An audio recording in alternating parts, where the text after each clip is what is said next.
O tem, kako Ameriko prevzemajo islamisti iz Teksasa. Veliko ljudi v Teksasu preprosto ne razume, da se celotna kultura Teksasa izgublja in da je Teksas glavna tarča islamističnega gibanja. Mislim, tako nastanejo cone, kamor se ne hodi v mestih po vsem svetu. To je točno to. Teksas postaja epicenter, kjer poskušajo preizkusiti islamski prevzem.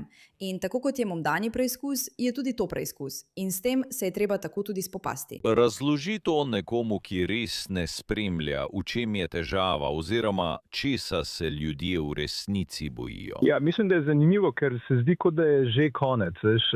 Začelo se je precej počasi, zdaj je vedno več teh naselij, ki so izključno muslimanska in ne bi jih domnevno urejalo šeriatsko pravo. No, veš, seveda imajo ljudje pravico, da svojo vero prakticirajo, kako želijo, vendar nimajo pravice imeti svojih zakonov. In eden od razlogov, zakaj smo tožili Epica ločeno od vprašanja Komisije za delovno silo, je bil ta, da smo menili, da kršijo naše državne in zvezne zakone o vrednostnih papirjih. In menimo, da obstajajo tudi druge nezakonitosti pri načinu, kako strukturirajo transakcijo. In zagotovo menimo, da so kršili zakone o enakopravnem dostopu do stanovanj, ki jih sicer nismo pristojni uveljavljati, vsaj ne zveznih. Ampak, veste, če boste živeli v naši državi, morate spoštovati naše državne in zvezne zakone ter našo ustavo. Ne morete razviti svoje male skupnosti in se na to odločiti, da boste določali svoje lastne zakone, ki so ločeni in drugačni od zakonov države.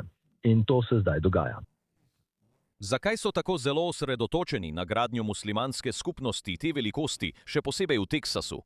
Koliko takšnih naselij obstaja? In zakaj je Teksas tako velika tarča? Mimogrede, to je strategija, kaj ne? Govorili smo o strategiji z vidika priseljevanja. Spodbujajo stališča proti agenciji ICE. Spodbujajo to agendo, da lahko pripeljejo veliko ljudi, ki bodo glasovali za levico, ker je zelo preprosto. Islamisti vedo, da proti republikancem nimajo nobene možnosti. Preprosto nimajo nobene možnosti, ker lahko takoj prepoznajo njihovo agendo. Demokrati pa so padli na to, popolnoma. Zato je agenda takšna. Naredimo tako, da demokrati vedno zmagajo na vsakih volitvah. Kako to naredimo? Prvič, jih manipuliramo, da mislijo, da se soočajo z najslabšo stvarjo na svetu. Morajo iti na volitve.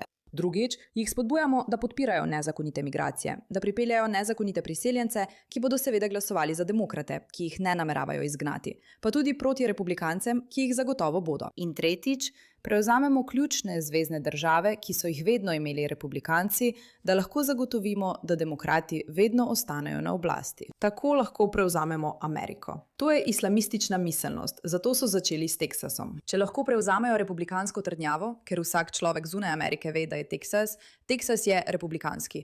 Vsi to razumejo in tako tudi čutijo. Zato, če lahko prevzamemo